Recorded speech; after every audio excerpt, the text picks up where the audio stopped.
श्रीमन्महागणाधिपतये नमः। श्री सरस्वती नमः।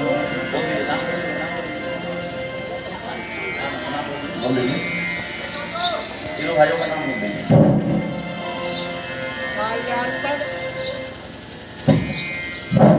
माल्यार्पण कार्यक्रम अभी अधूरा है। उस माल्यार्पण कार्यक्रम के बाद ही अगला कार्यक्रम होगा। तो मैं अजय कुमार मिश्र से अनुरोध करूंगा, व्यासपीठ पर आसीन गुरु जी का माल्यार्पण से अभिनंदन करें। ताली बजाइएगा आप लोग जोर से।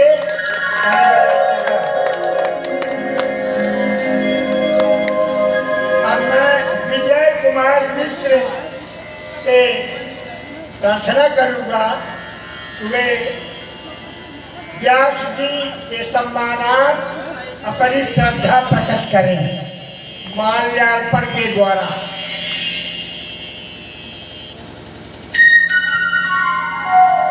मनोज कुमार मिश्र माल्यार्पण करेंगे व्यासपीठ को।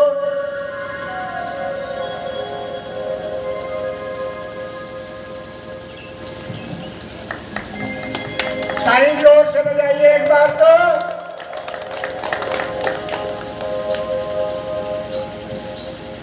हरि ओम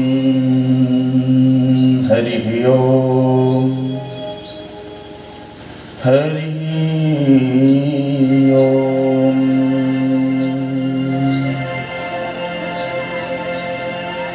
श्रीमन्महागणाधिपतये नमः।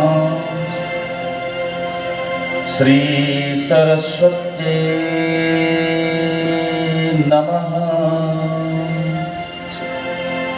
श्री गुरु चरण कमलेभ्यो नमः।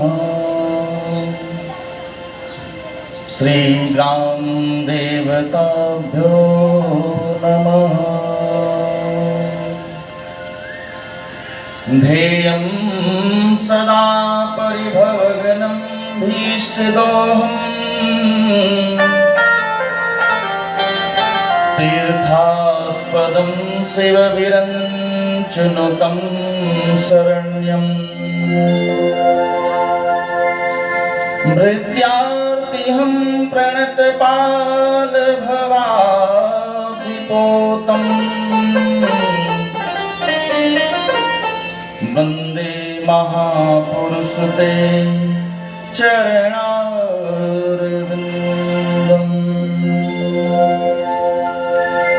त्यक्त्वा सुदुष्यतजसुरेप्सितराज्यलक्ष्मी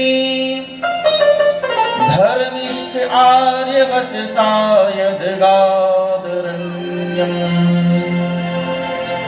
मायामृगं दैतेप्सितमन्मधावत्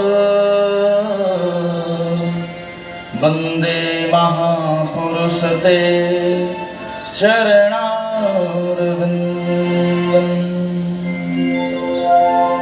बंसी विभूषित करान्नवनीरदाभात् पीताम्बरादरुणबिम्बफलाधरोष्ठा पूर्णेन्दुसुन्दरमुखादरविन्दनेत्रा कृष्णात् परं किमपि तत्त्वमहं न जाने। गंगातरङ्गरमणीयजटाकलापं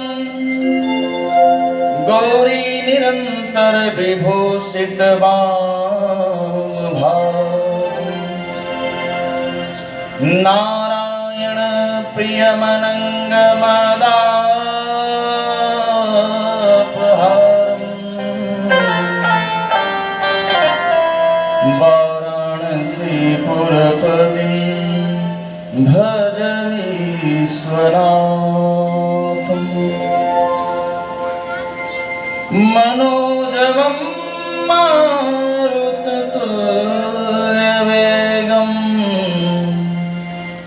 जितेन्द्रियं बुद्धिमतां वरिष्ठम् वातात्मजं वानरयूथमुख्यम्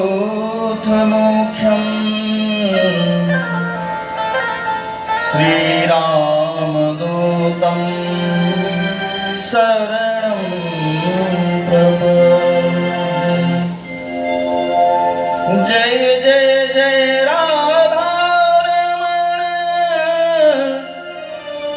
जय जय नवल किशोर, जय गोपी चित चोर प्रभो, जय जय माखन चोर। राधा मेरी स्वामिनी, मैं राधे को दास, जन्म जन्म मोहि दीजिए श्री वृंदावन को वास। वृंदावन के वृक्ष को मर्म न जाने को, डाल डालयो पात पात को, श्री राधे राधे हो। गद्दी के रक्षक श्री हनुमान, गदालई के तो दसो दिशि धाओ। गद्दी के रक्षक श्री हनुमान, गदालई के तो दसो दिशि धाओ। जो कोई दुष्ट निकेत में आवे, ताहि महाप्रभु मारी गिरा। विनती यही हनुमान महाप्रभु, विनती यही हनुमान महाप्रभु, थारी गढ़ी तुम यहाँ चली आओ। जो धरी ध्यान कथा सुनी है, तिनके धन धाम यो पुत्र बढ़ाओ। जो धरी ध्यान कथा सुनी है, तिनके धन धाम यो पुत्र बढ़ाओ। धन्य है धन्य ये भारत भूमि, जहाँ मल रेखा गई धूल सी। विचित दिया जग ने, जिससे धन धन्य है माहौल सी। मानस धा करी मानस में, मानस धा करी मानस में, इस विश्व की आंखें गई फूल सी। आज भी जीवित है जग में तुलसी प्रेत मानस के तुलसी। आज भी जीवित है जग में तुलसी प्रेत मानस के तुलसी। तुलसी प्रेत मानस के तुलसी। बोलिए श्रीमद्भागवत महापुराण की, बोलिए श्री वृंदावन बिहारी लाल की, बोलिए श्री राधे सरकार की, बोलिए उमापति महादेव की, बोलिए पवन सुत हनुमान जी महाराज की। अखिल ब्रह्मांड नियंता जगताधार जगदीश्वर अखिलेश्वर परमेश्वर आप्त काम पूर्ण काम, नैनाभिराम कोट मनमथाभिराम लावण्य धाम, यशोदानंद नंदन ब्रजेंद्र नंदन भगवान श्री कृष्ण चंद्र के अस्तुत्य चरण। पराअंबा जगदम्बा आदि शक्ति पराशक्ति जगत शक्ति जगत जननी वृषभान दुलारी माँ राधिका रानी के स्तुत्य चरण, समस्त कथाओं एवं के विधाओं के रचयिता, भूत भावन परम पावन नित्यराज श्री रमण भगवान भोलेनाथ, राम कथा भागवत कथा में सर्वप्रथम उपस्थित होकर के आद्योपांत कथा को श्रवण करके जीवन में आत्मसात करते हुए संसार को उपदेश करते हैं, ऐसे पराक्रम के प्रयागराज संत बलवंत हनुमंत जी महाराज, ब्राह्मण कुलभूषण, जिनके यहाँ कई जन्मों का आज जो पुण्य उदय हुआ है, पितरों का आशीर्वाद प्राप्त हुआ है, संसारिकता के लिए तो लोग बहुत कुछ करते हैं, लेकिन संसारिकता से हट करके जिन्होंने लोक परलोक की व्यवस्था बनाई है, भगवान के चरणों में हम सब की मति हो, हम सब की रति हो और हमें अंत समय में सद्गति प्राप्त हो, श्रीमद् भागवत रूपी ज्ञान गंगा को इस कटरा ग्राम में प्रवाहित करने का जो श्रेयकर कार्य किया है, श्री राम राजमणि मिश्रा जी, उनके योग्य सुपुत्र श्री अजय मिश्र जी, विजय मिश्र जी, मनोज मिश्र जी एवं समस्त उपस्थित जो महानुभाव हैं, सबके नाम से परिचित नहीं हूँ। कुशल संचालक के रूप में आप जिनके मुखारबिंद से कुछ क्षणों पहले कथाओं का जो सारांश पुट श्रवण कर रहे थे, समरजीत मिश्रा जी, अर्गन के माध्यम से संगत कर रहे हैं सतीश मिश्र जी, और तबले पर संगत कर रहे हैं बहुत कुशलता से मनोज मिश्र जी।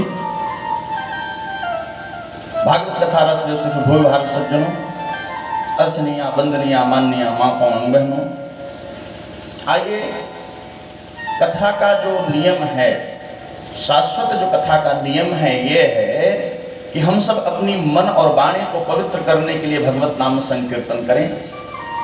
तत्पश्चात प्रभु की जैसे कृपा होगी, यथा समय यथा भक्ति यथा ज्ञान, श्रीमद् भागवत महापुराण के कथा प्रसंगों से कथा को निकाल करके श्री राधा कृष्ण युगल सरकार के चरणों में अर्पित करने का यह दास प्रयास करेगा। जीवन की धन्यता मनुष्य शरीर को पाकर के केवल प्रभु की भक्ति प्राप्त कर लेना, प्रभु के प्रति शरणागति प्राप्त कर लेना, प्रभु के प्रति अपने आप को समर्पित कर लेना, इससे बड़ी चीज संसार में कोई नहीं है। आपसे निवेदन करें, ये शरीर मनुष्य का जो हमें मिला है,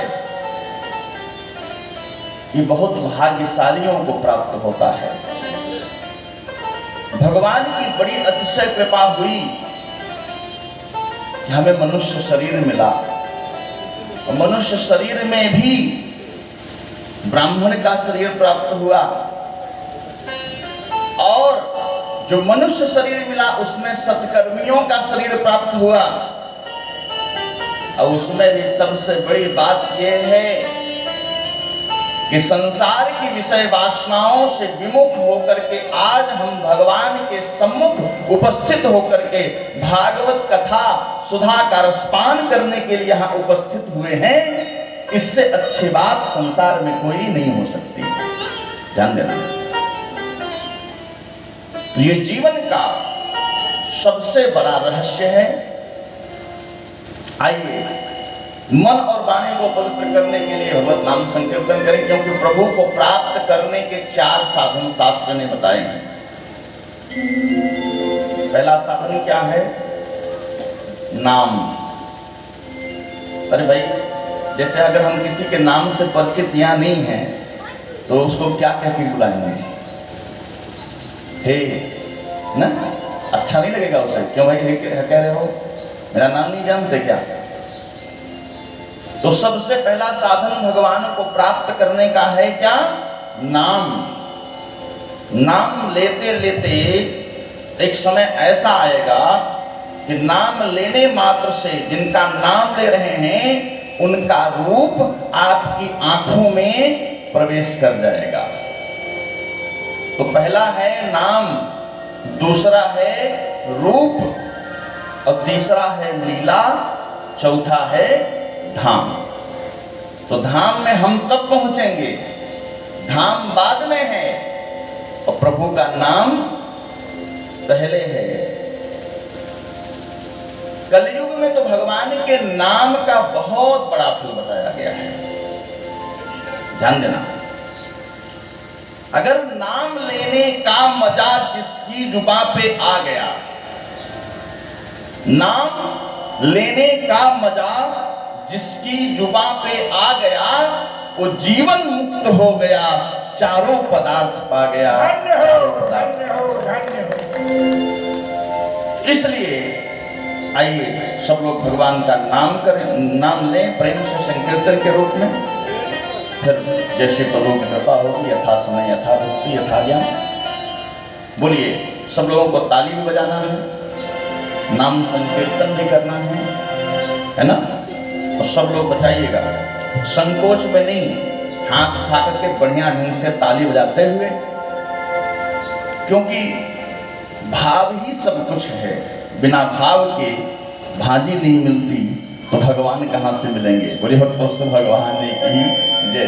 तो इसलिए सब लोग बोलिए आनंद से, मस्ती में मस्त होकर के, भज गोविंद गोविंद गोपाला, भज गोविंद गोविंद गोपाला, भज गोविंद गोविंद गोपाला, भज गोविंद गोविंद गोपाला, भज मुरली मनोहर नंद लाला, भज मुरली मनोहर नंद लाला, भज मुरली मनोहर गोपाला, भज मुरली मनोहर गोपाला, भज गोविंद गोविंद गोपाला, भज गोविंद गोविंद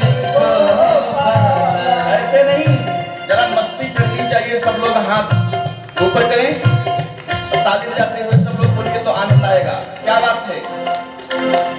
हे भज गोविंद गोविंद गोपाला, भज गोविंद गोविंद गोपाला, भज गोविंद गोविंद गोपाला, भज गोविंद गोविंद गोपाला, भज गोविंद गोविंद गोपाला, भज गोविंद गोविंद गोपाला, भज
भज गोविंद गोविंद गोपाला भज गोविंद गोविंद गोपाला भज गोविंद गोविंद गोपाला भज गोविंद गोविंद गोपाला भज गोविंद गोविंद गोपाला भज गोविंद गोविंद गोपाला भज मुरली मनोहर नंद लाला भज गोविंद गोविंद नंदलाला भज मुरली मनोहर नंद लाला भज मुरली मनोहर गोविंदा गोविंदा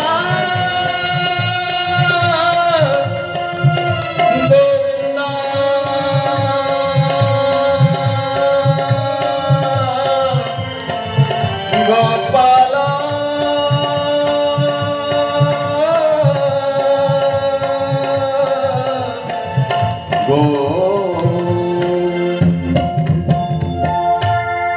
बोलिए श्रीमद् भागवत महापुराण की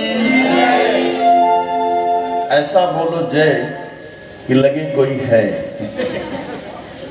ऐसा बोल रहे हो जय कि लगता है आज एकादशी है हाँ? बोलिए वृंदावन बिहारी लाल की बोलिए श्रीमद् भागवत महापुराण की जय। आइए कथा में प्रवेश करते हैं इसको चालू में हाँ। बोले भक्तवत्सल भगवान की जय आइए आज हम लोग श्रवण क्या करने चल रहे हैं श्रीमद् भागवत कथा। भागवत में 4 अक्षर हैं भा ग व त है ना, यही 4 अक्षर भागवत में है। किसी ने पूछा महाराज जी भागवत के इन 4 अक्षरों का क्या अर्थ है जरा बताइए। संतों ने इस पर अपनी विभिन्न सी बातें, विभिन्न प्रकार की बातें, विभिन्न अर्थ इस पर प्रकाश में समाज में प्रकाशित किया प्रकाश के माध्यम से। आइए उन अर्थों पर थोड़ा सा चिंतन करते हैं। भाव, भा माने क्या होता है? भा माने प्रकाश, भा माने प्रकाश। जैसे भानु शब्द है भानु, तो भा माने प्रकाश, नु माने निश्चित, जो निश्चित रूप से प्रकाश करे उसी का नाम भानु। तो यहाँ भागवत में भा अक्षर का मतलब है प्रकाश। कैसा प्रकाश? प्रकाश तो सूर्य का भी है। सूर्य का प्रकाश संसार को प्रकाशित करता है, लेकिन भागवत का भ अक्षर का जो प्रकाश है हमारे अंतः हृदय में जो अज्ञान है उस अंधकार को दूर करके प्रकाश करता है। भा माने प्रकाश। ग, भा माने प्रकाश, तो ग माने क्या है ना? ग माने, जैसे एक संत ने कहा भ माने भक्ति, ग माने ज्ञान, व माने वैराग्य। भा माने भक्ति, तो भक्ति का भी तात्पर्य प्रकाश से ही है। जिसके अंदर भक्ति नहीं है उसके अंदर अज्ञान और अविद्या रूपी अंधकार विराजमान है, और जिसके अंदर भागवत का ज्ञान रूपी प्रकाश विराजमान है उसके अंदर अविद्या और जो है अविद्या का अंधकार, अज्ञान का अंधकार वहां स्थिर नहीं होता, क्योंकि जहां प्रकाश है वहां अंधकार नहीं है। तो एक संत ने पूछा भाई भ माने अगर भक्ति है, ग माने ज्ञान है, व माने वैराग्य है, तो त माने क्या होगा? क्योंकि 3 ही चीज है, भक्ति, ज्ञान, वैराग्य। तो त माने क्या? संत जी ने कहा भ माने भक्ति, ग माने ज्ञान, व माने वैराग्य, इन तीनों का समन्वय करके तत्व रूपी परमात्मा में अपने आप को समर्पित कर देना ही भागवत है, वही भागवत। दूसरे संत ने कहा मैं इसका अर्थ करता हूं। बोले क्या? बोले भ माने अर्थ। अच्छा। बोले ग माने धर्म, व माने काम, ता माने बोले मोक्ष। ये चार पुरुषार्थ है ना, धर्म, अर्थ, काम, मोक्ष। अर्थ मानस में भी आया, अर्थन धर्मन काम रुचि, है ना, ये चार पुरुषार्थ है ना। अर्थन धर्मन काम रुचि, गति न चाहो निर्वाण। ये चार पुरुषार्थ, धर्म, अर्थ, धर्म, काम, मोक्ष। तो चार पुरुषार्थ के लिए तो सब परेशान हैं। हर व्यक्ति चाहता है जीवन में अर्थ कमा लें, लेकिन अर्थ को अगर उसने धर्म से जोड़ा तो जीवन में शांति प्राप्त होगी, और अर्थ को उसने काम से जोड़ दिया तो जीवन की शांति हमेशा हमेशा के लिए चली जाएगी। इसलिए अर्थ को धर्म से जोड़ो, अर्थ को काम से जोड़ने की इच्छा मन में मत रखो। जब अर्थ को धर्म से जोड़ोगे तो निश्चित रूप से सारी कामनाओं की पूर्ति अपने आप ही हो जाएगी, उसे करने की आवश्यकता नहीं है। बताओ, जीव मात्र कोई कार्य करता है क्या? नहीं। हम लोग तो प्रभु के अधीनस्थ हैं। 3 घंटा पहले मौसम कैसा था भाई? कोई कह रहा था कथा होगी? नहीं। हमने विजय शंकर जी से यही कहा कि कथा भगवान की है, कार्यक्रम उनका है, हमारा कार्यक्रम नहीं है। हम निमित्त मात्र हैं। यही मान के चलो, जो उनकी इच्छा होगी वही कराएंगे, अपने बस में कुछ नहीं है। अब देखो, उनके कथा का समय आया तो सब कुछ ठीक हो गया कि नहीं? हो गया ना। यही है भगवान में अटूट विश्वास, यही है भगवान के प्रति अटूट श्रद्धा। उन पर सब कुछ छोड़ दो, हमारा क्या है? कुछ नहीं है ना। तो जरा विचार करें, ये चार पुरुषार्थ भागवत की शरण में। भागवत क्या है? ये कल्पतरु है। भागवत रूपी कल्पतरु की शरण में जाने के बाद अनायास ही अर्थ, धर्म, काम, मोक्ष अपने आप ही प्राप्त हो जाते हैं, इसमें कोई संदेह नहीं है। एक तीसरे संत ने कही बात,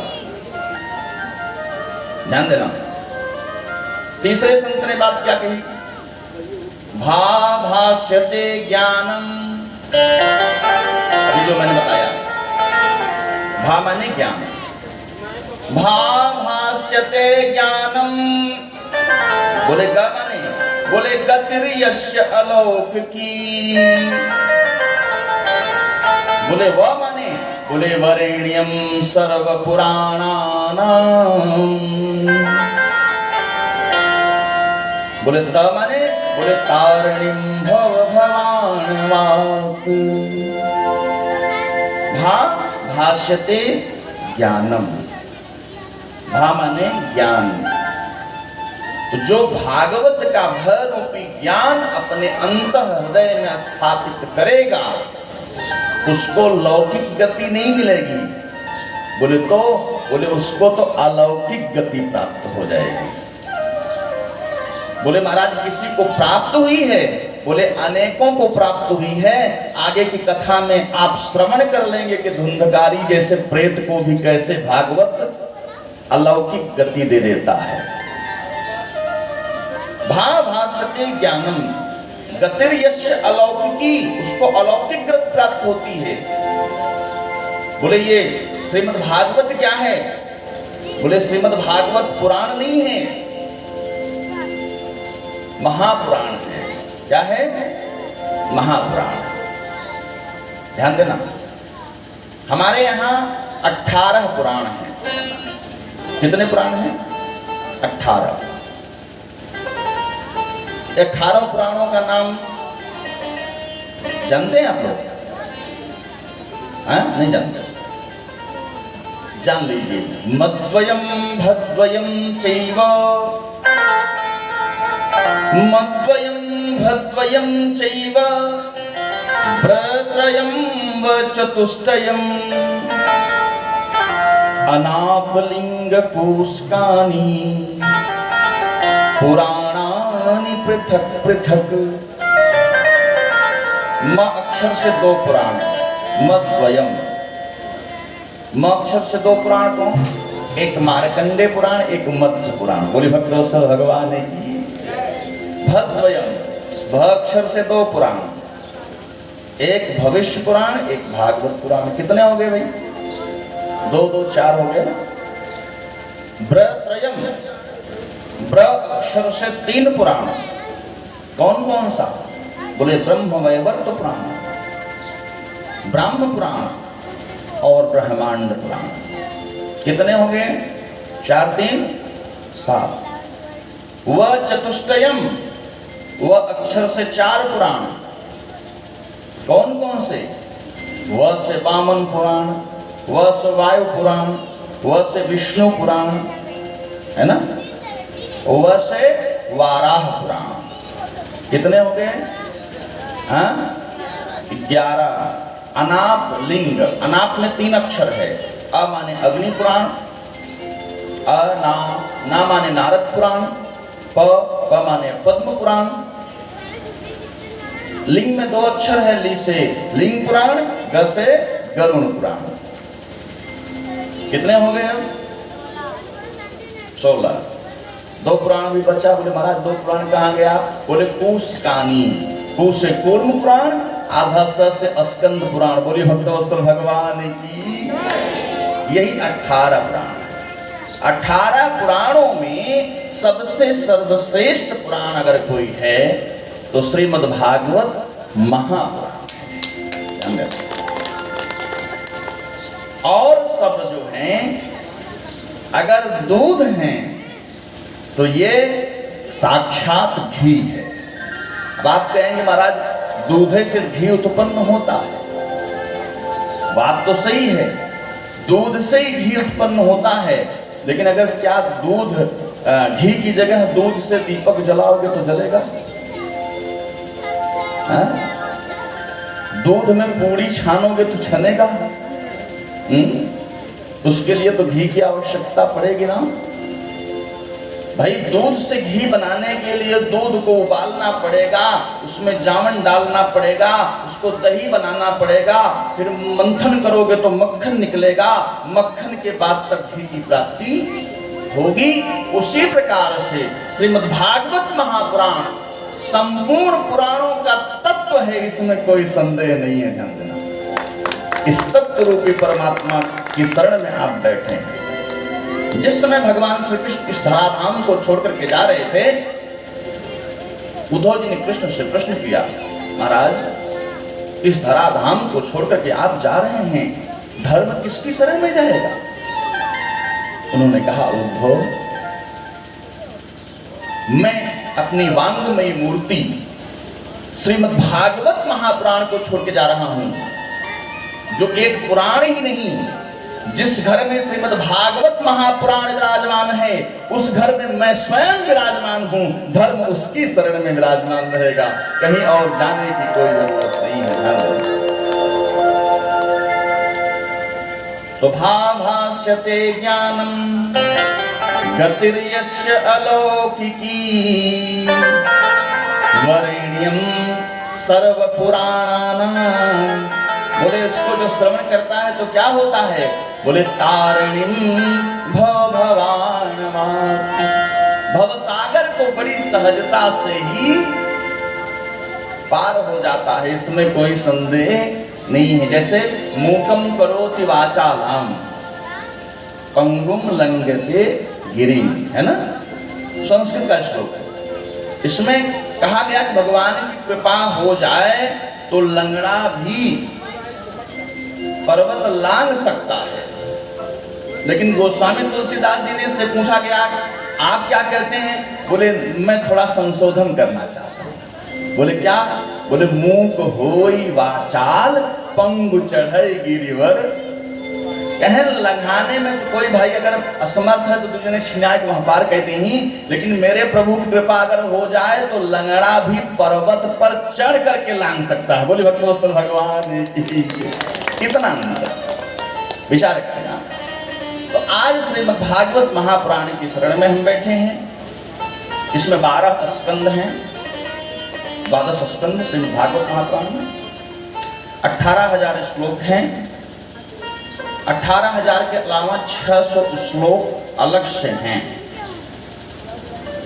6 अध्याय शुरुआत के जिसको हम महात्म कहते हैं, और 4 अध्याय उपसंहार के वो भी महात्मा है।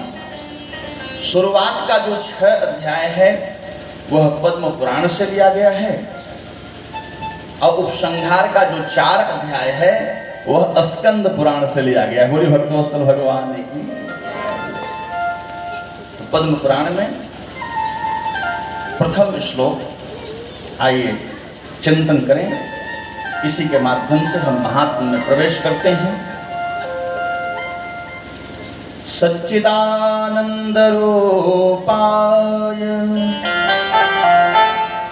विश्वोत्पत्त्यादि हेतवे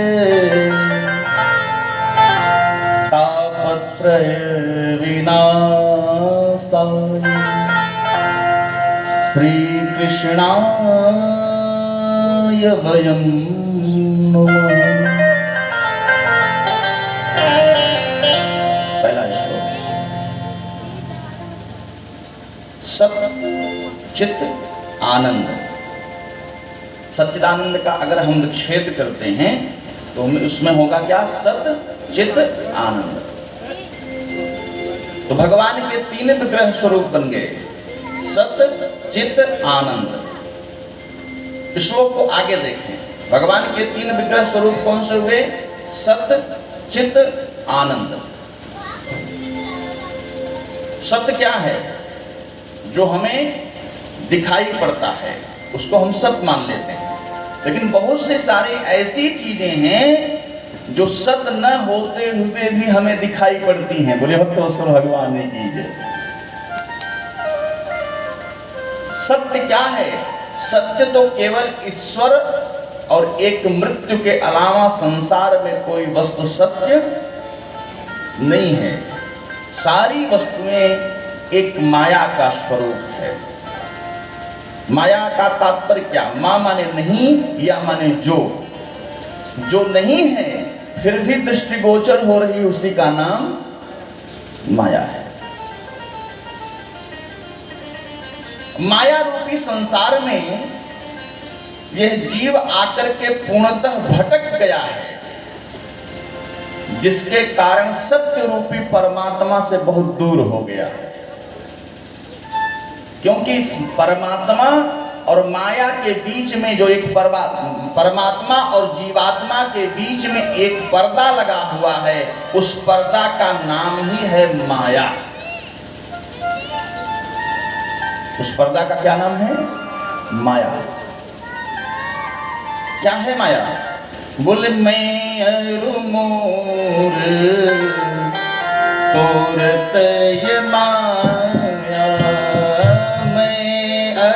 मोर तोरत ये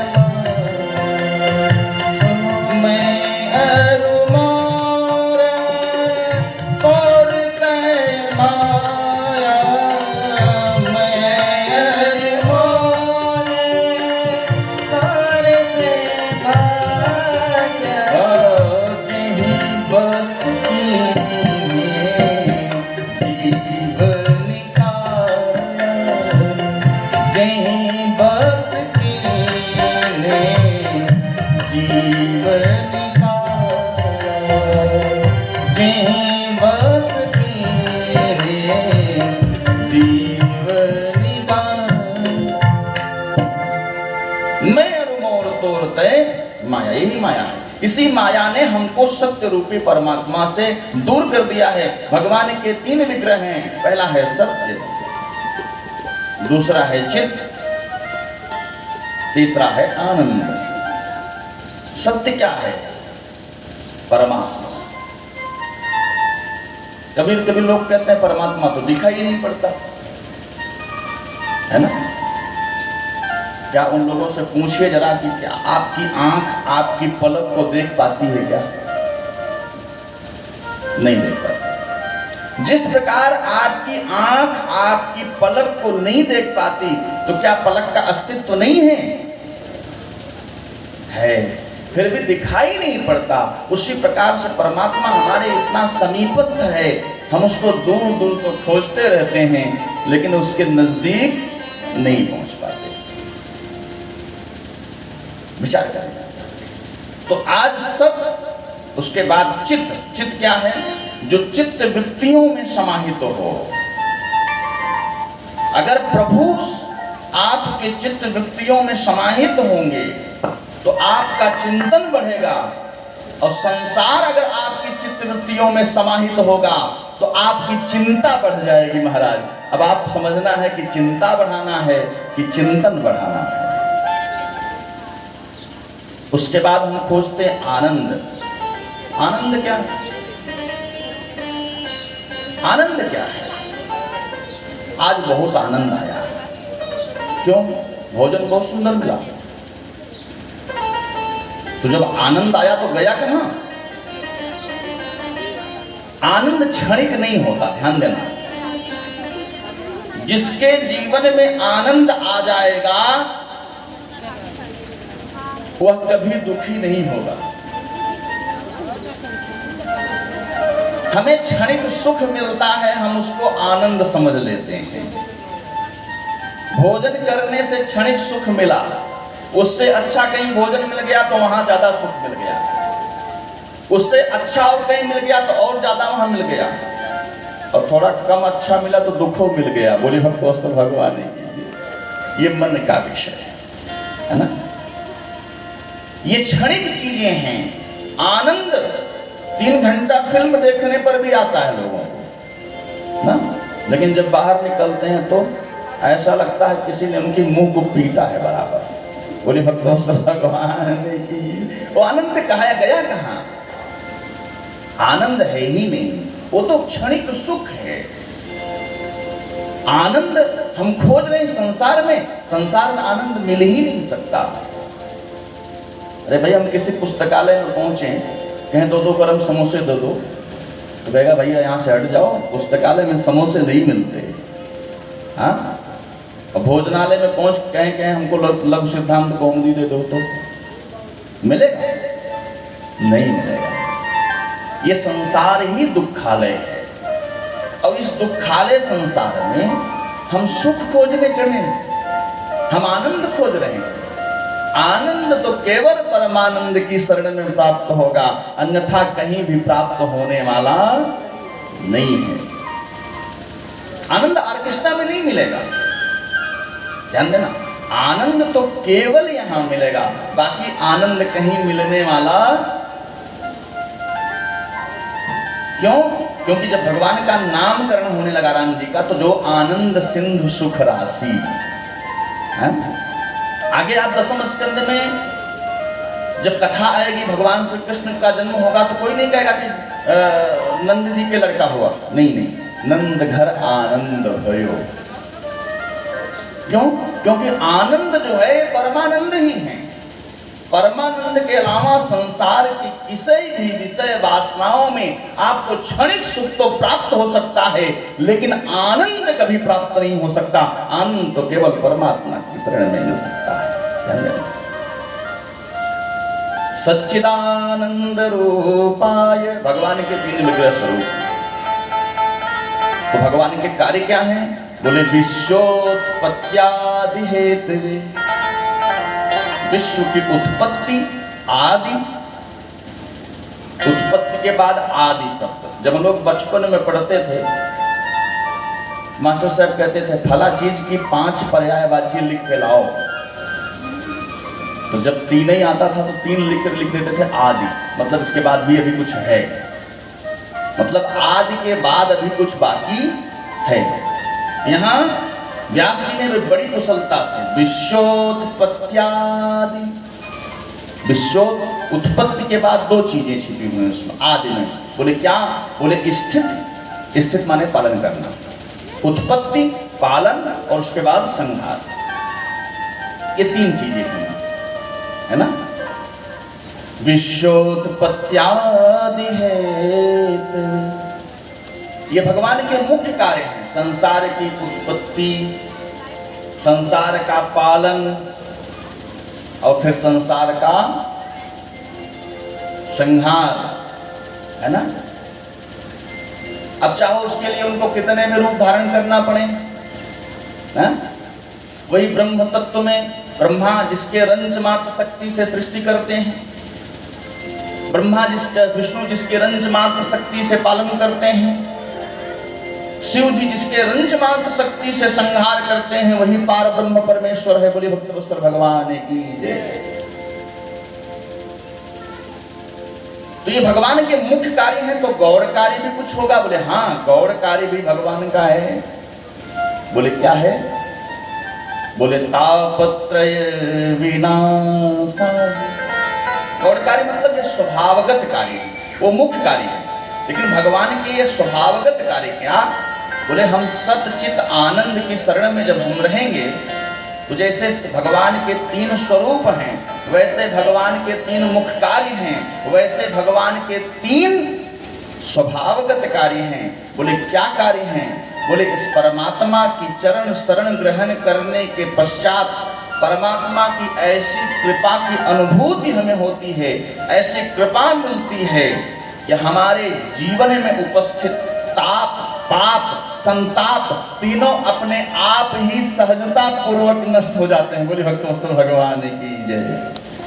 दैहिक दैविक भौतिक तापा, दैहिक दैविक भौतिक तापा, दैहिक दैविक भौतिक तापा,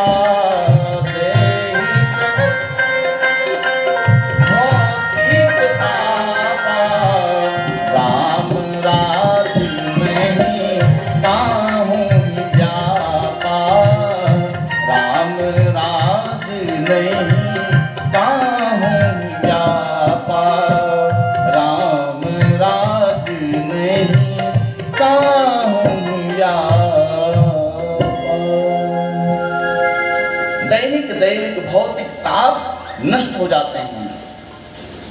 सच्चिदानंद रूपाय विश्वोत्पत्त्यादि हेतवे तापत्रय विनाशाय श्री कृष्ण। श्री कृष्ण श्रीमद् भागवत महापुराण की जो प्राचीन प्रति है, अभी आधुनिक प्रति की बात नहीं कर रहा हूं, प्राचीन प्रतियों में केवल दो लोगों के नाम के आगे श्री लगा है। एक श्री लगा है भगवान के साथ,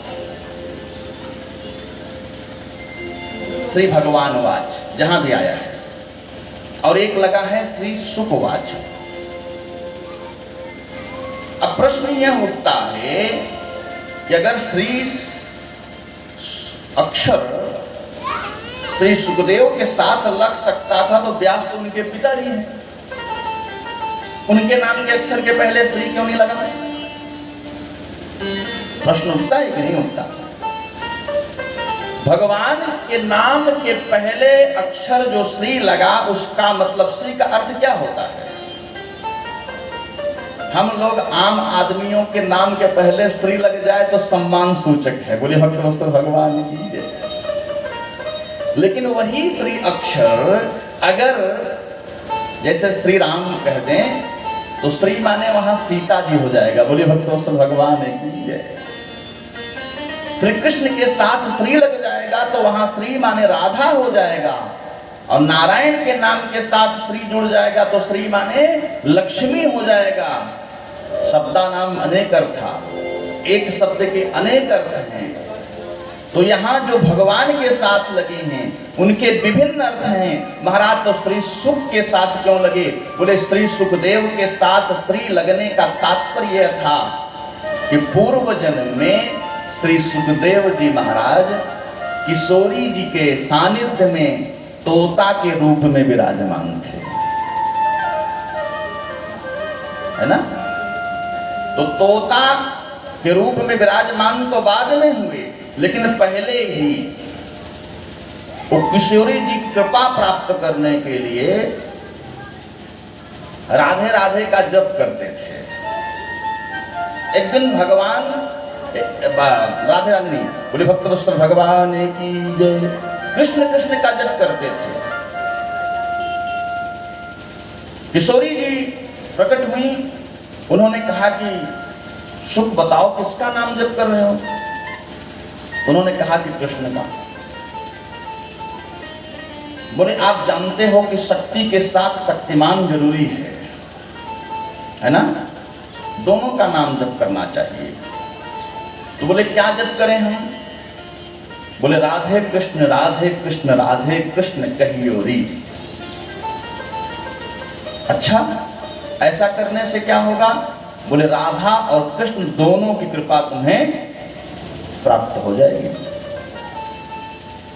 तो जरा विचार करना, उसी दिन से श्री किशोरी जी सुख की गुरु हो गई। क्या हो गई। गुरु। श्री भागवत महापुराण में राधा शब्द कहीं नहीं आया। गर्ग संहिता में अन्य ग्रंथों में राधा शब्द का उल्लेख मिलेगा, लेकिन श्रीमद् भागवत पुराण में राधा शब्द का प्रयोग नहीं किया गया। क्यों। क्योंकि ये कथा श्री सुख जी ही सुना रहे हैं, सुखदेव जी सुनाएंगे। तो आत्म नाम गुरु नाम, अपना नाम बार बार लोगे तो क्या होगा। आयु क्षीण होगी, सम्मान घटेगा। और गुरु का नाम जो लोगे तो गुरु का नाम लोगे तो सम्मान घटेगा, अपना नाम लोगे बार बार तो अहंकार बढ़ेगा, आयु क्षीण हो जाएगी। आत्म नाम गुरु नाम नामाति कृपणस्य च। अपना नाम बार बार मत लो और अपने गुरु का भी नाम बार बार मत लो, उनके प्रति श्रद्धा कम हो जाएगी, है ना। परिचय कोई पूछे बहुत तो बताओ, और नामात कृपणस्य च, कंजूस व्यक्ति का नाम लोगे तो तब वो खतरा है। बोली भक्तवत्सल भगवान की जय। हाँ, कंजूस व्यक्ति का भी नाम न लो, नहीं गड़बड़ हो जाएगा। अब माताओं, आप सबको तो अपने पति का भी नाम नहीं लेना है, ज्येष्ठ का भी नाम नहीं लेना है, ज्येष्ठ पुत्र का भी नाम नहीं लेना चाहिए, और अनावश्यक किसी बड़े का ही नाम नहीं लेना चाहिए। बोले भक्तवत्सल भगवान की जय। अगर आवश्यकता पड़े तो बड़े का नाम लो, अन्यथा अनावश्यक मत लो। तो विचार करना, आज यहाँ श्री कृष्णाय वयम नुमः श्री राधा के लिए आया है, क्योंकि कथा कौन सुना रहा है। कौन सुनाएंगे कथा को। श्री सुख जी महाराज, सुखदेव जी महाराज। इसलिए यहाँ श्री कृष्णाय वयम नुमः, मतलब मैं श्री राधा कृष्ण को वयम नुमः। वयम नुमः मतलब यहाँ बहुवचन आ गया। अहम आवाम तब वयम। वयम मतलब व्यास जी ने नहीं कहा कि हम नमस्कार करते हैं या हम दो पुत्र नमस्कार करते नहीं, हम सब मिलकर के आपका वंदन करते हैं, हम सब आपको नमस्कार करते हैं। किसको। बोले सत्य स्वरूप परमात्मा को। सच्चिदानंद रूपाय विश्वोत्पत्त्यादि हेतवे तापत्रय विनाशाय श्री कृष्णाय वयम नुमः। बोली भक्तवत्सल भगवान की जय।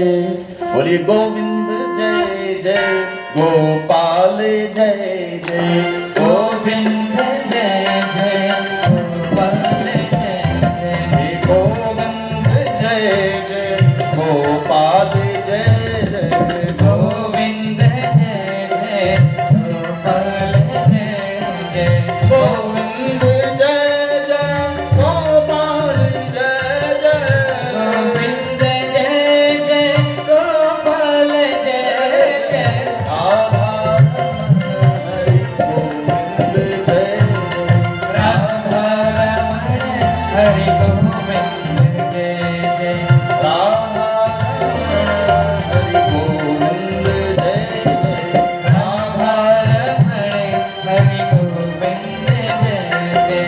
गोविंद जय जय गोपाल जय जय गोविंद जय जय गोपाल जय जय गोविंद जय जय गोपाल जय जय गोविंद जय जय गोपाल जय जय जय राधा रमण हरि गोविंद जय राधा रमण हरि गोविंद जय जय जय राधा रमण हरि गोविंद जय जय राधा रमण हरि गोविंद जय जय बोले भक्तवत्सल भगवान की जय। आज नैमिषारण्य क्षेत्र में एक श्रोता एक वक्ता का मिलन होता है। श्रोता के रूप में विराजमान होते हैं जो सबसे कम उम्र के वक्ता हैं। वक्ता के रूप में सबसे कम उम्र के वक्ता विराजमान होते हैं, जिनका नाम है श्री सूत जी महाराज।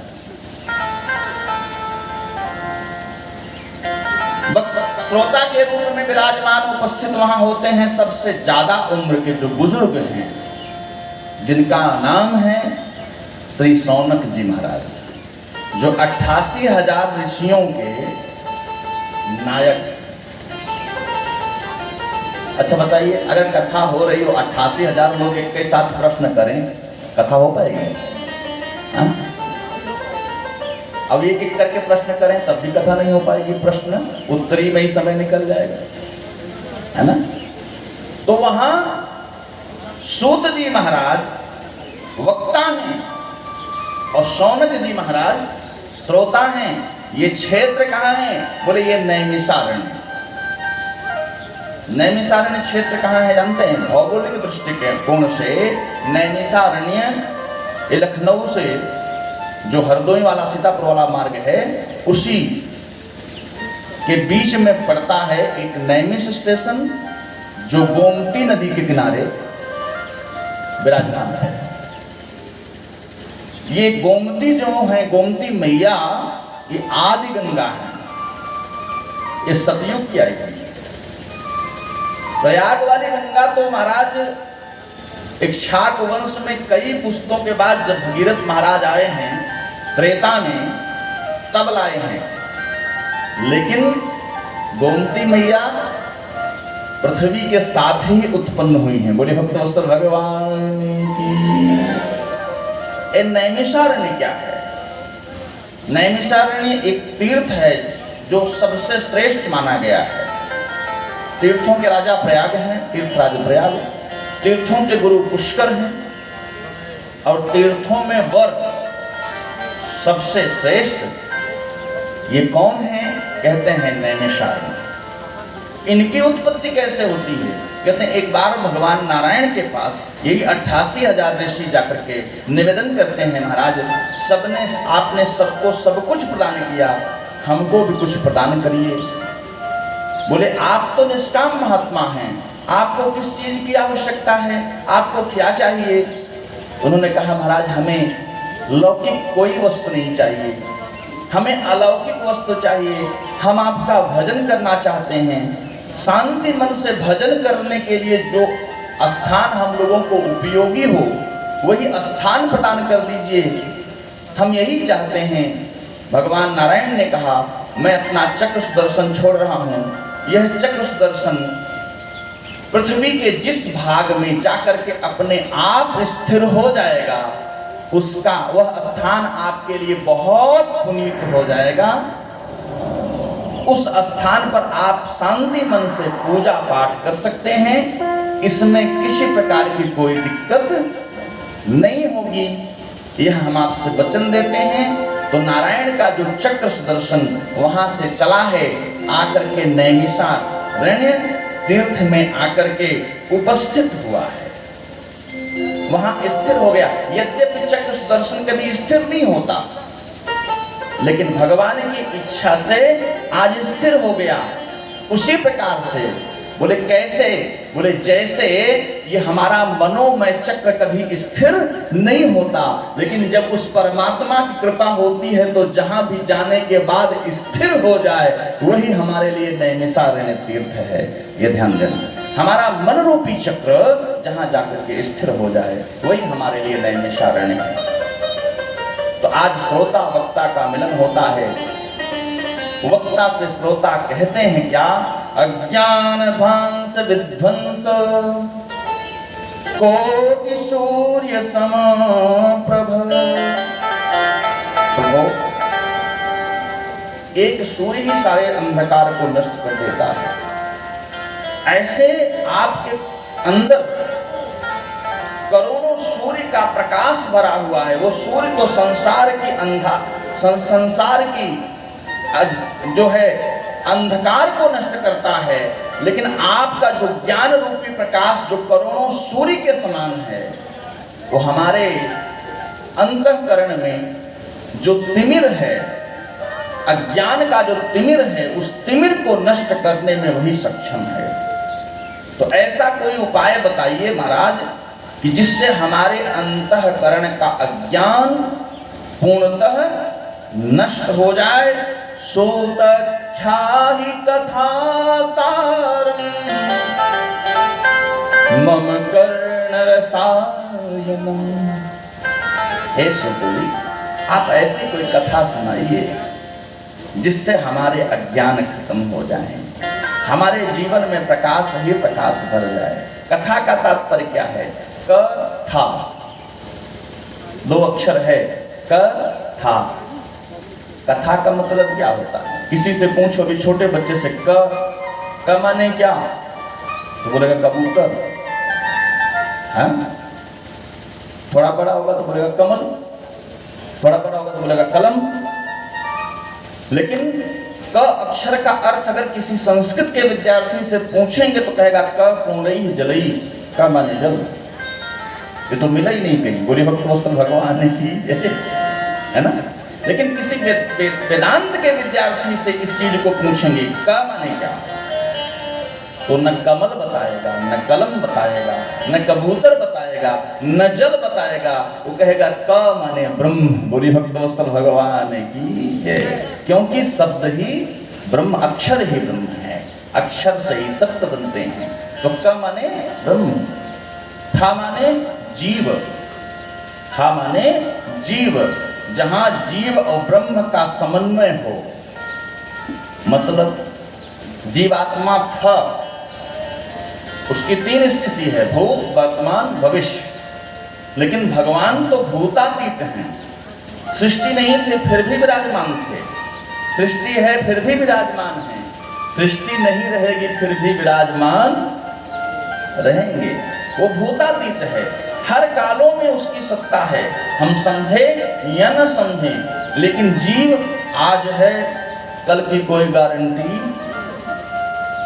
नहीं है, है ना। आपने देखा होगा हर पद भूतपूर्व होता है, लेकिन क्या भगवानों को वो भूतपूर्व होते हैं? बोले भक्त भगवान की, भगवान कभी भूतपूर्व नहीं है ना। तो जरा विचार करना। तो जहां जीवात्मा और परमात्मा का समन्वय हो, उनसे जो घटना घटी हो, जहां पर परमात्मा की जीवात्मा पर विशेष कृपा हो, वही संसार के लिए कथा है। और वह कथा जिसके जीवन में आ जाती है, उसके जीवन की हर लेती व्यथा है, यही है कथा। बोले भक्तों भगवान की। महाराज कथा सुनाइए, कुछ ऐसी कथा सुनाइए। बोले कथा तो बहुत अच्छी अच्छी है। बोले क्या? बोले आज मैं जो आपको सुनाने जा रहा हूं, इस कथा का नाम है श्रीमद् भागवत कथा।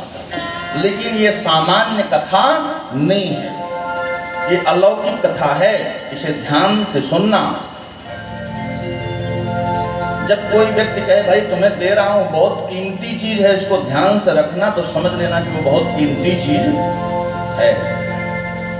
आज शौनक ऋषियों ने कहा सावधानतया शृणु, ध्यान से सुनिए हमारी बात। बोले क्या? बोले ये कथा जो आप सुनने चल रहे हैं, ये सामान्य व्यक्ति को सुलभ क्या देवताओं को भी सुलभ नहीं है। बोले भक्तों भगवान की, ये देवताओं को भी दुर्लभ है ये कथा जो मैं कथा सुनाने चल रहा हूँ। बोले महाराज क्या देवताओं को भी दुर्लभ है? बोले हाँ देवताओं को भी दुर्लभ है। कैसे महाराज बताएंगे जरा? बोले बिल्कुल बताऊंगा। एक बार की घटना है। श्री सुखदेव जी महाराज परीक्षित जी को भागवत कथा सुधा का पान करा रहे थे।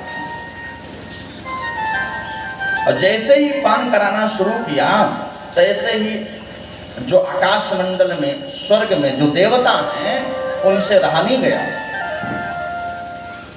और उनसे रहा नहीं गया तो अपना जो है अमृत कलश ले लेकर के चल दिए। बोले भक्तवत्सल भगवान की, अमृत कलश लेकर के आए। श्री सुखदेव जी ने पूछा देवताओं ये क्या है? बोले अमृत है। बोले क्यों लाए हो? बोले महाराज मैंने सुना है कि आप भागवत कथा अमृत श्री परीक्षित को देना चाहते हो। बोले हाँ देना तो चाहते हैं। बोले इसलिए देना चाहते हो क्योंकि कि 7वें दिन उनको सर्प डसेगा, उनकी मृत्यु हो जाएगी, तो हम उनकी मृत्यु को टालना चाहते हैं। बोले कैसे? बोले ये अमृत उनको पिला दो। ये अमृत जो लाए हैं हम, ये अमृत परीक्षित को पिला दो। अमृत पिलाओगे तो उनकी मृत्यु टल जाएगी। सुखदेव जी ने कहा वाह वाह देवताओं बड़े परोपकारी हो भाई, इतना परोपकारी तो मैं समझता नहीं था। देवता परोपकारी तो कभी कहे ही नहीं, ये तो उनके जैसा स्वार्थी कोई हो ही नहीं सकता। बोले भक्तों भगवान की जय। हाँ राम को राजा बनना था तो मंथरा के माध्यम से कैकेयी की मति फेर दी, राम को वन भेज दिया। इतने परोपकारी हैं। बोले भक्तों भगवान की जय। हाँ राम रावण में युद्ध होने लगा तो बंदर भालू बोल रहे हैं सियावर रामचंद्र की जय। राक्षस लोग बोल रहे हैं लंकापति रावण की जय। अब बिचौवा में आकाश मार्ग में देवता खड़े हैं बोल रहे हैं जय हो जय हो जय हो। नारद जी ने कहा किसकी जय हो? पक्ष क्लियर नहीं है।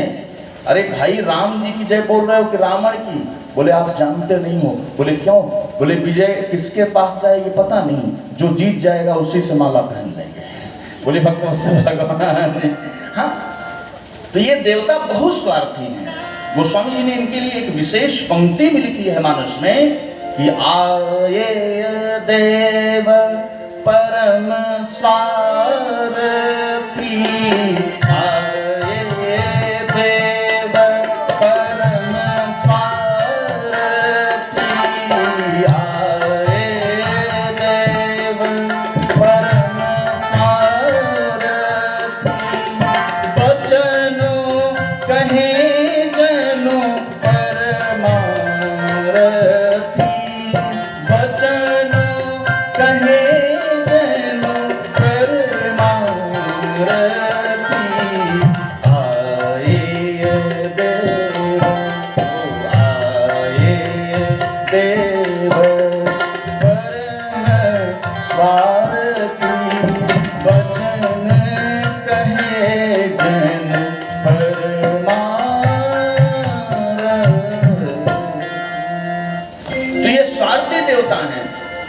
बोले महाराज ये चीज बताइए, अमृत तो हम तुम्हें देने, मतलब अमृत तुम दे करके कथा अमृत लेने आए हो।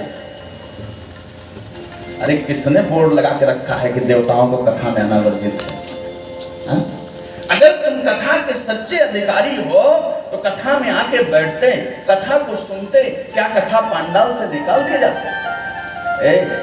जरा सोचो, किसी भी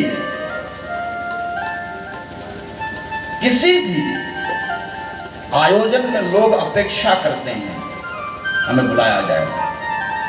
बेटा बेटी का विवाह हो ठीक है, बुलाने की प्रक्रिया है, बुलाया जाए, लेकिन भागवत कथा हो तब भी बुलाया जाए।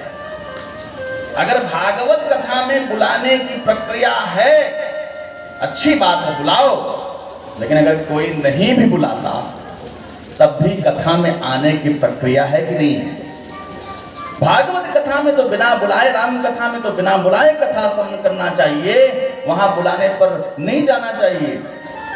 अब अगर बुलाने कोई मानते हो तो अभी विजय जी यहाँ एक बढ़िया ऑर्केस्ट्रा ला दें तो कितने लोग निमंत्रण का इंतजार करोगे? बोलिए भक्त वत्सल भगवान की हैं? ऑर्केस्ट्रा आ जाए तो बिना बुलाए सब आ जाएंगे। बोलिए भक्त वत्सल भगवान की जय। बोलिए श्याम राम जी की जय। बोलिए भक्त वत्सल भगवान की जय। तो आपसे निवेदन कर रहा था, स्थिति देखिए, आज अमृत कलश लेकर के आए। उन्होंने कहा देखो, अमृत पीने के पश्चात मृत्यु टल तो सकती है, लेकिन छीणे पूणे मृत्यु लोके विषंति। मृत्यु टल जाएगी कुछ क्षण के लिए, लेकिन जब पूर्ण क्षीण होगा तो आपको पुनः मृत्यु लोक में आके बसना पड़ेगा। ये अमृत की बात है। लेकिन कथा अमृत की बात क्या है? बोले कथा सुधा का जिसने पान कर लिया महाराज, उसकी मृत्यु टलेगी नहीं, अपितु उसकी मृत्यु पूर्णतः समर जाएगी। उसकी लौकिक मृत्यु नहीं, अलौकिक मृत्यु को प्राप्त होगा। इससे बढ़कर के कोई बात जीवन में नहीं हो सकती। राम कथा व्यक्ति को जीवन जीने की कला सिखाती है, तो श्रीमद् भागवत कथा व्यक्ति को अंत समय अपना अच्छा बनाने के लिए कथा सुनाती है। ध्यान देना। आज उन्होंने कहा देवताओं, मैं अपने श्रोता से पूछ लेता हूं, क्या ये कथा अमृत के बदले तुम्हारा अमृत लेना स्वीकार करेंगे? क्यों परीक्षित? परीक्षित बोले थे नहीं, मुझे नहीं चाहिए। बोले क्यों? बोले क्वाच, हमें नहीं चाहिए। बोले क्यों? बोले क्व सुधा क्व कथा लोके क्व काच क्व मणिर्महान।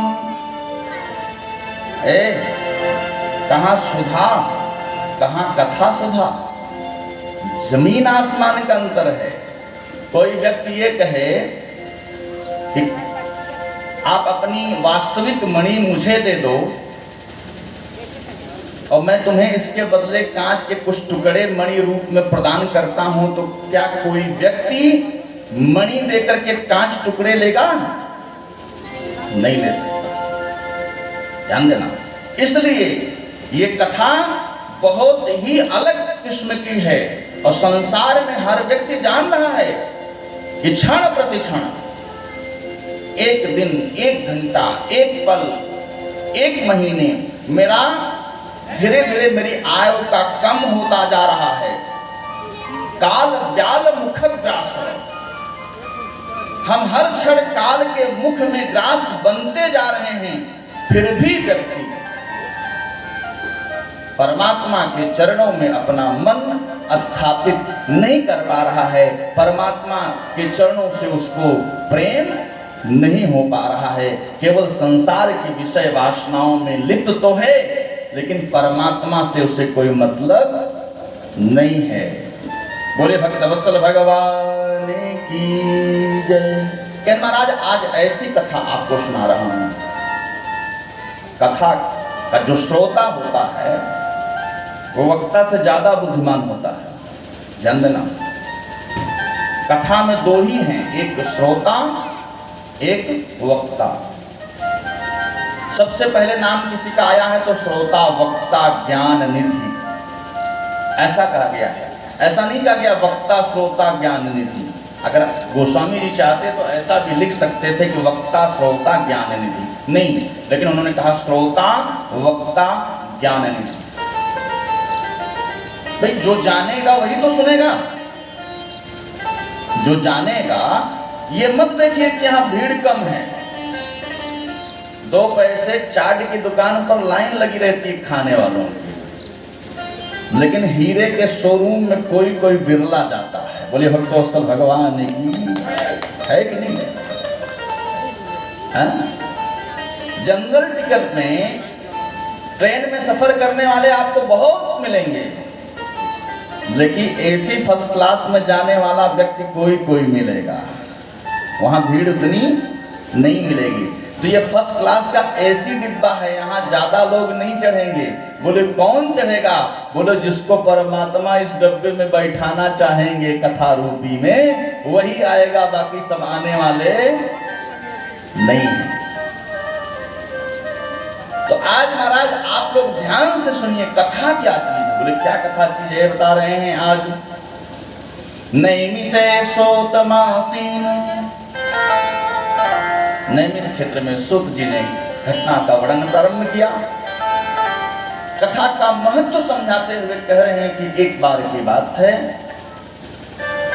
संत नारद जी संसार में घूमते हुए एक स्थान पर पहुंचे। जिस स्थान पर पहुंचे उस स्थान का नाम है वृंदावन धाम। बोलिए भक्त वत्सल भगवान की। यमुना का किनारा है, वृंदावन धाम है, और वहां नारद जी घूमते घूमते उस तट पर पहुंचे जहां यह घटना है।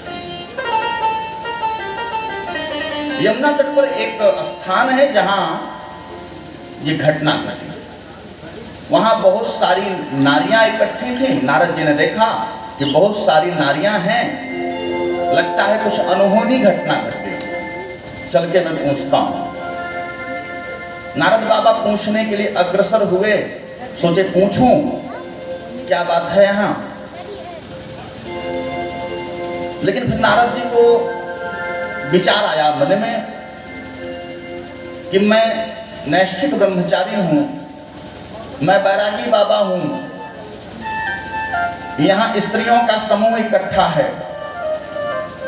स्त्रियों के समूह में मैं जाऊं तो कह सकती हैं कि बाबा तुम्हारा यहां क्या काम है, तुम क्यों आए हो, तो मुझे जाना उचित नहीं होगा। नारद बाबा वहां से चलने के लिए अग्रसित हुए, वहां तक समूह तक पहुंचे थे। लेकिन समूह के बाद सोचा कि जाने दो, अभी हो सकता है कि इनको बुरा लग जाए। तो नारद जी चलने के लिए आगे बढ़े, और जैसे ही आगे बढ़े एक स्त्री की दृष्टि नारद बाबा के ऊपर पड़ गई। वह स्त्री बहुत दुखी थी, सबसे ज्यादा उसकी आंखों से अश्रुधारा गिर रहा था। रोते हुए उस स्त्री ने कहा, महाराज भो भो साधो क्षणं तिष्ठ मचिन्तामपि नाशय दर्शनं तव लोकस्य सर्वथा घरं परम्। भो भो साधो क्षणं तिष्ठ, हे महात्मन रुक जाइए आप। क्यों रुक जाइए? साधो क्षणं तिष्ठ, ध्यान देना। साधु अपने कीमती क्षण को कभी नष्ट नहीं करता। साधु अपने जीवन का कोई कीमती क्षण नष्ट नहीं करता, उसका जीवन ही संसार को समर्पित है। वह तो यह भजन करेगा या तो फिर परोपकार करेगा, इसी का नाम है साधु। साधनोति इति साधु, जो साधना में लिप्त है उसी का नाम साधु है ना। तो जरा विचार करना, गृहस्थ व्यक्ति अपने जीवन में अन्न का कण नष्ट नहीं करता। जो भी अन्न की कीमत को समझता है वो अपना अन्न खराब होने नहीं देता। साधु जीवन का क्षण नष्ट नहीं करता, गृहस्थ जीवन में उपस्थित अन्न के कण नष्ट नहीं करता। इसलिए आया है भो भो साधो क्षणं तिष्ठ मचिन्तामपि नाशय दर्शनं तव लोकस्य सर्वथा घरं प्रभम्। आपका दर्शन मात्र, साधु का दर्शन मात्र उपस्थित समस्त पाप संताप को नष्ट कर देता है। इसमें कोई दो राय नहीं है। बाबूजी बैठे हैं कि श्लोक कहा करते हैं, शास्त्र श्लोक है कि गंगा पापम शशीतापम दैन्यम कल्पतरुस्तथा। गंगा में स्नान करोगे तो पाप नष्ट हो जाएंगे, गंगा में स्नान करने से पाप नष्ट हो जाएंगे, ध्यान देना। और चंद्रमा की शीतलता में अगर स्नान करोगे तो जीवन का ताप नष्ट हो जाएगा। और कल्प वृक्ष के सामने अगर अपनी दैन्यता लेकर के गए तो जीवन में उपस्थित दैन्यता मतलब अभाव नष्ट हो जाएगा। लेकिन तीन चीज को प्राप्त करने के लिए तीन जगह जाना पड़ेगा। अगर तीनों चीज को आप एक ही जगह से प्राप्त करना चाहते हैं तो कहते हैं केवल संत पुरुष के शरण में चले जाइए, तो वहां जाने के बाद पाप संताप ताप तीनों नष्ट हो जाएंगे। गंगा पापम शशीतापम।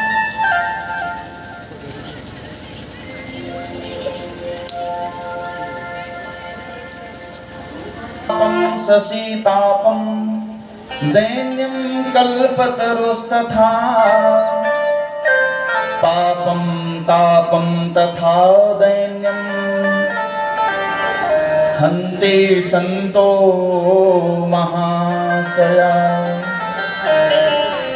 इस प्रकार से आज स्त्री ने उनको वहीं रोक लिया। बोले भक्तवत्सल भगवान की जय। तो आज संत ने कहा कि बताओ तुम्हारा दुख क्या है। बोले महाराज हमारा दुख यह है कि मेरा नाम भक्ति है, मेरा नाम भक्ति है। और जो ये मेरे दो पुत्र लेटे हुए हैं इनके मुख पोपले हो गए हैं, आंखें धसी हुई हैं, इसलिए मैं बहुत दुखी हूं, है ना।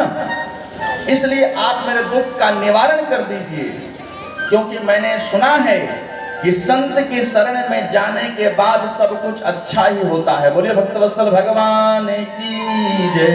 अरे संतन के संग लाग रे तेरी बिगड़ी बनेगी, संतन के संग लाग रे तेरी बिगड़ी बनेगी, संतन के संग लाग रे तेरी बिगड़ी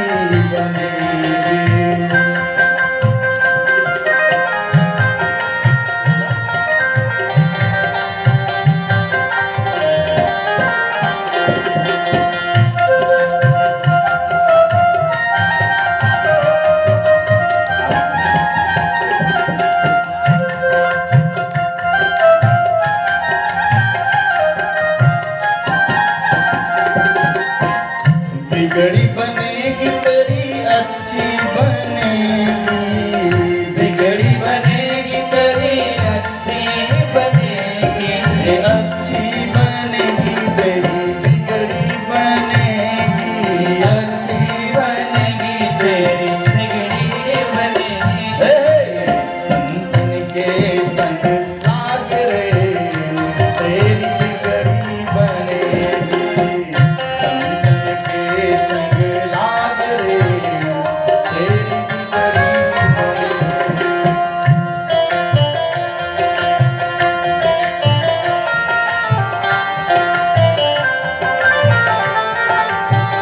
आज मौसम थोड़ा सा विपरीत है, इसलिए कथा को यहीं विराम दे रहे हैं। कल आगे कथा को आप श्रवण कर रहे हैं। देखिए चारों तरफ से तूफान और बारिश की आशंका है, इसलिए सब लोग खड़े हो जाइए और